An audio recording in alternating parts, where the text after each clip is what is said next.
En Madrid, el otoño de 2025 llegó con una luz turbia y un aire de sospecha. Las hojas amarillentas de los plátanos caían frente al Palacio de Justicia mientras, dentro, un hombre de semblante austero y voz templada encendía una mecha que haría temblar los cimientos del poder madrileño.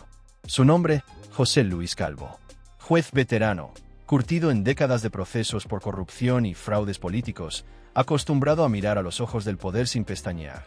Esa mañana, ante un grupo de periodistas expectantes y cámaras que aguardaban con el ansia de los depredadores, Calvo reveló lo que parecía una trama sacada de una novela negra, pero con actores reales del tablero político español. Según su declaración, Miguel Ángel Rodríguez, el omnipotente jefe de gabinete de Isabel Díaz Ayuso, habría utilizado fondos públicos para encubrir un escándalo devastador, el de las residencias madrileñas durante la pandemia. No se trataba de rumores de tertulia, ni de un panfleto ideológico. Era una querella formal, con documentos, transferencias y correos electrónicos intervenidos por la Guardia Civil. Un total de 2,5 millones de euros desviados, según el magistrado, desde contratos de emergencia sanitaria hacia consultoras fantasma, agencias de comunicación y productoras audiovisuales afines al Partido Popular. Las pruebas, recopiladas por la UCO, dibujaban una operación meticulosa. Un contrato de asesoría por 1,2 millones adjudicado a Comstrat SL, una firma de comunicación con sede en la Gran Vía, vinculada a un antiguo redactor del diario El Mundo, el mismo periódico que Rodríguez dirigió en los años 90. La empresa, lejos de destinar el dinero a mejorar la gestión sanitaria, habría canalizado los fondos hacia tertulianos, articulistas y periodistas afines, quienes durante meses difundieron mensajes favorables al gobierno madrileño y minimizaron la tragedia de los geriátricos. El resto del dinero, detalló Calvo, se fraccionó en contratos aún más turbios. 800.000 euros a una sociedad llamada Impacto Madrid S.A., sin empleados ni sede física, creada durante el confinamiento y administrada por un abogado ligado familiarmente a un concejal popular. Su tarea oficial era elaborar informes de impacto social sobre la pandemia. Su función real, según el juez, consistió en financiar campañas de desprestigio contra la oposición y manipular la narrativa pública sobre las muertes en las residencias. El relato del magistrado fue demoledor. Con una serenidad casi quirúrgica, desgranó cómo, mientras miles de ancianos fallecían sin asistencia médica por una orden de la Consejería de Sanidad que prohibía derivaciones a hospitales, desde la Puerta del Sol se diseñaban operaciones mediáticas para maquillar los datos y fabricar héroes. Entre los beneficiarios, productoras que elaboraron documentales ensalzando la gestión de Ayuso y acusando de alarmismo a partidos como Más Madrid o el PSOE. La reacción fue inmediata. En apenas 24 horas, el vídeo de la comparecencia de Calvo acumuló millones de reproducciones en redes sociales. Los memes inundaron X. Antes Twitter, Rodríguez caricaturizado como un capo mafioso manipulando sobres y facturas falsas, Ayuso convertida en una reina en apuros rodeada de asesores que intentaban salvar su corona de papel. Pero tras la burla había un trasfondo grave. Lo que el juez había descrito no era una simple irregularidad administrativa. Era una acusación de malversación agravada, prevaricación y cohecho. Y la tormenta política no tardó en desatarse. Mónica García, desde la tribuna de la Asamblea, exigió la dimisión inmediata de la presidenta y la apertura de una comisión de investigación. El PSOE, percibiendo sangre, filtró al país que Pedro Sánchez evaluaba la posibilidad de forzar elecciones anticipadas en Madrid si la querella prosperaba. En Génova, mientras tanto, el desconcierto era total. Feijóo, que había construido su liderazgo sobre la promesa de regeneración moral, observaba como su figura más rentable electoralmente. Ayuso se convertía en una bomba de relojería capaz de arrastrar al partido entero. Las reuniones en la sede del PP se sucedieron con un aire de funeral. Algunos varones pidieron cortar por lo sano, otros, entre ellos Tellado, clamaron por cerrar filas. El secretario general llegó a calificar al juez Calvo de instrumento político de la izquierda, olvidando que su nombramiento se produjo bajo un gobierno de Mariano Rajoy. Pero en privado, según fuentes internas, Feijóo ordenó revisar todos los contratos de comunicación del gobierno madrileño. Sabía que el escándalo podía desbordar las fronteras de la Puerta del Sol y alcanzar el corazón del partido. Mientras tanto, Ayuso mantenía su pose habitual de seguridad y desafío. «Confío plenamente en Miguel Ángel», declaró ante los micrófonos en el balcón del edificio presidencial. «Esto es un montaje para desacreditar la libertad de Madrid». Sin embargo, los informes filtrados por la Intervención General de la Comunidad pintaban un cuadro distinto. 8 millones de euros gastados en campañas informativas durante la pandemia, de los cuales casi un tercio no tenía respaldo documental. El fiscal Calvo, en su querella, lo resumió con una frase que resonó como una sentencia moral: se utilizó la libertad como coartada para saquear el erario público. Los veteranos del periodismo político reconocieron en esa denuncia un patrón antiguo. Desde los tiempos en que Aznar privatizó empresas públicas bajo la bandera de la eficiencia, pasando por los escándalos de Gürtel y las tarjetas opacas, la derecha madrileña había perfeccionado el arte del blindaje interno. Lo nuevo era la dimensión mediática, la manipulación de la opinión pública a golpe de contrato público disfrazado de campaña institucional. En paralelo, la calle reaccionaba con rabia contenida. Un enfermero de Usera escribía en redes, mientras ellos borraban informes: mi madre moría sin oxígeno. Otro usuario, autónomo y votante del PP en 2021, añadía: Rodríguez, el cazador de corruptos, convertido en uno más. ¡Qué asco! La indignación popular crecía al mismo ritmo que los intentos del gobierno regional por negar los hechos. El eco de la comparecencia de Calvo llegó incluso a Moncloa, donde Sánchez vio una oportunidad estratégica. Si Ayuso caía, el tablero político de España podía reconfigurarse. En Ferraz se hablaba ya de una alianza con Más Madrid y Podemos para promover una moción de censura, evocando la caída de Cifuentes en 2018. Al otro lado, Feijóo trataba de contener la hemorragia. Si Isabel cae, habría dicho en una reunión interna filtrada por El Español, perdemos Madrid, y con ello, las generales de 2027. El clima se tornó asfixiante. En televisión, los analistas dividían al país. Ana Rosa Quintana defendía a la presidenta como víctima de una caza de brujas mediática, mientras Ana Pastor convocaba a exfiscales y economistas que diseccionaban las pruebas como bisturís sobre una herida abierta. En la red, el hashtag #MarMalversador, en referencia a las iniciales de Miguel Ángel Rodríguez, se convirtió en tendencia nacional. La historia, sin embargo, no terminaba ahí. Calvo, lejos de replegarse, ofreció una entrevista al País donde remató: la justicia no es un cortafuegos para los poderosos. Si se ha robado dinero público, habrá consecuencias. Sus palabras calaron. No eran las de un juez oportunista, sino las de un magistrado que había visto desfilar por su sala a los protagonistas de la historia reciente de España, desde los casos de financiación ilegal en los 90 hasta las tramas de la era digital. La querella de Calvo no solo puso en jaque a la presidenta madrileña, sino que expuso la radiografía de un sistema corroído. En una comunidad donde las listas de espera hospitalarias superan los 200 días y el 25% de los mayores viven en residencias saturadas, descubrir que millones fueron usados para maquillar negligencias era más que una vergüenza. Era una afrenta moral. Las sombras del pasado regresaban. La imagen del Madrid que no se rinde, aquel eslogan con el que Ayuso ganó las autonómicas, se desmoronaba frente a un espejo empañado por la corrupción y la propaganda.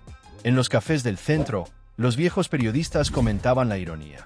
El hombre que había perseguido corruptos desde la dirección del Mundo ahora figuraba en la diana de una querella por los mismos pecados que antes denunciaba. En el cierre de su auto, el magistrado escribió una frase que resonó como epitafio de toda una época: cuando la política convierte la verdad en un producto de marketing, la justicia se convierte en su último refugio. Madrid, una vez más, asistía a su propio reflejo. Una capital brillante por fuera, pero corroída por dentro. Un escenario donde los discursos sobre libertad se pronunciaban mientras las facturas falsas circulaban en silencio entre los despachos. Y en medio de ese teatro, José Luis Calvo emergía como la conciencia incómoda de un país que ya no sabía distinguir entre la retórica y la realidad. El Palacio de Justicia de Madrid se ha convertido en el centro de un terremoto que amenaza con fracturar al Partido Popular desde sus cimientos. Allí, el magistrado José Luis Calvo, un juez curtido en casos de blanqueo y corrupción institucional desde los tiempos de los GAL, ha sacudido la política española con una querella que nadie vio venir.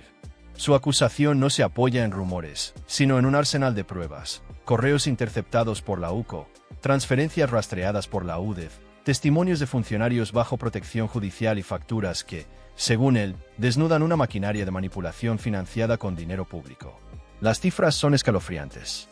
2,5 millones de euros que debieron destinarse a la emergencia sanitaria de 2020 y 2021 acabaron diluyéndose entre consultoras fantasmas, agencias de comunicación afines y productoras de vídeo manejadas por viejos conocidos del poder madrileño.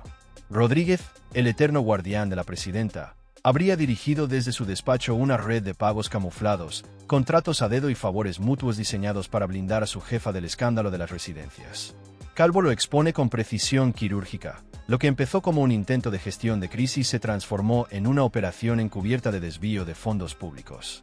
Entre los documentos intervenidos aparece un contrato por 1,2 millones de euros con Comstrat SL, una firma de asesoría estratégica registrada en un pequeño despacho de la Gran Vía. Nada en su historial justificaba semejante suma, salvo un detalle inquietante. Uno de sus socios fundadores había sido redactor del mismo diario que Miguel Ángel Rodríguez dirigió en los 90. En teoría, su labor consistía en mejorar la comunicación institucional durante la pandemia. En la práctica, según el juez, fue una tapadera para pagar a tertulianos y columnistas que repitieran el mantra oficial. La izquierda miente, Ayuso salvó vidas. Los pagos, 5.000 euros por intervención, están documentados hasta en cuentas personales. La querella no se detiene ahí. Calvo rastrea otros 800.000 euros desviados a una consultora ficticia llamada Impacto Madrid S.A., creada durante la pandemia en un coworking de la Castellana. Los supuestos estudios de impacto social nunca existieron. En cambio, el dinero financió campañas digitales contra la oposición, informes falsos y un enjambre de bots que limpiaban las redes sociales de mensajes críticos. En apenas días, desaparecieron miles de publicaciones bajo etiquetas como Almohadilla Residencias Escándalo, sustituidas por otras que exaltaban a la presidenta con lemas tan calculados como Almohadilla Ayuso Heroína. Rodríguez, siempre en la sombra, también destinó parte del presupuesto a sobornar expertos que testificaran en comisiones parlamentarias. 10.000 euros por cabeza, según los recibos con su firma que obran en poder del juez. El resto de los fondos, unos 300.000 euros, fue a parar a una agencia digital encargada de borrar rastros y manipular la conversación pública. 150.000 más se entregaron a un bufete que asesoraba a testigos clave. Algunos de ellos, ahora bajo custodia judicial, han confesado presiones, promesas de ascenso e incluso donaciones a fundaciones afines al PP a cambio de declaraciones favorables. Entre los correos más comprometedores destaca uno de 2022. Rodríguez escribe al entonces consejero Escudero: blinda el informe. Usa el fondo de contingencia. Isabel no puede caer ahora. El mensaje fue hallado durante un registro sorpresa en la sede de Sol. Para Calvo, esas líneas confirman que la presidenta no firmaba, pero su jefe de gabinete actuaba como su alter ego con acceso total al presupuesto. Un poder paralelo dentro del poder, anota el magistrado. Mientras tanto, en la cúpula del PP se respira pánico. Feijóo, que llegó prometiendo una limpieza interna, se enfrenta a su mayor dilema. Ayuso no es una dirigente cualquiera, representa el 40% de los votos del partido y el aura de ganadora que él necesita para las generales de 2027. En Génova, las reuniones son un hervidero de estrategias. Se comenta que el gallego ha ordenado una auditoría secreta de todos los contratos firmados por la Comunidad de Madrid desde 2019, temiendo que aparezcan nuevos esqueletos en los armarios. El de las mascarillas chinas, aquel que costó 15 millones extra y terminó en vertederos, fue solo el principio. El secretario general, Tellado, intenta contener el fuego mediático asegurando que Calvo es un juez politizado, el mismo argumento usado en otros casos que tocaron a Moncloa. Pero nadie menciona que él mismo fue investigado años atrás por contratos irregulares en Galicia. Detrás de las cámaras, el propio Feijóo negocia con Ayuso una salida discreta, una dimisión por motivos personales de Rodríguez y un futuro dorado en un think tank conservador. La presidenta, sin embargo, no cede. En una rueda de prensa improvisada, levanta la voz y declara: Miguel Ángel es inocente. Esto es la Aufare de Sánchez para silenciar a Madrid. El eco de sus palabras incendia las redes. En cuestión de horas, el hashtag #MAR malversador acumula 500.000 de menciones. Un profesor universitario desmenuza las facturas en un hilo viral. Un enfermero de Vallecas escribe: mi madre murió sola en 2020. Ayuso salvó su carrera con nuestro dinero. Otro, empresario de Pozuelo, lamenta: Rodríguez, el que cazaba corruptos, se ha convertido en uno. En paralelo, los memes circulan a toda velocidad. Ayuso convertida en reina medieval quemando documentos mientras Rodríguez hace de bufón. Humoristas como Wyoming y Dani Mateo lo parodian en televisión con billetes falsos y pantallas que muestran los desvíos detectados por la UCO. Pero tras las risas queda el eco de una tragedia. Miles de familias siguen sin justicia. Sanitarios agotados, ancianos olvidados, pensiones mínimas frente a palacios de cristal donde se juega con el dinero público como si fuera una baraja de poder. Madrid se convierte así en el espejo de un sistema que parece condenado a repetirse. Corrupción, encubrimiento, impunidad. En su escrito, Calvo no se limita a señalar irregularidades. Describe un esquema completo de malversación agravada con fines políticos, una red diseñada para proteger la imagen de la presidenta y conservar el poder. Esto no fue gestión, afirma el juez, fue una estrategia de supervivencia institucional financiada con fondos públicos. Mientras tanto, desde Ferraz se filtra que el gobierno presiona al Consejo General del Poder Judicial para acelerar el juicio, ofreciendo ascensos a magistrados afines. El PSOE prepara su ofensiva en la Asamblea madrileña. Vox, desde la distancia, aplaude el caos. Ayuso es víctima del sistema, pero el PP es tan corrupto como el PSOE, escribe Abascal en un tuit que busca pescar votos desencantados. Para los que seguimos la política desde el café de media mañana, esto no es un simple titular. Es un reflejo de cómo el poder, una vez más, se compra con nuestro dinero. Calvo ha encendido la mecha, lo que falta saber es dónde explotará primero, en Sol o en Génova.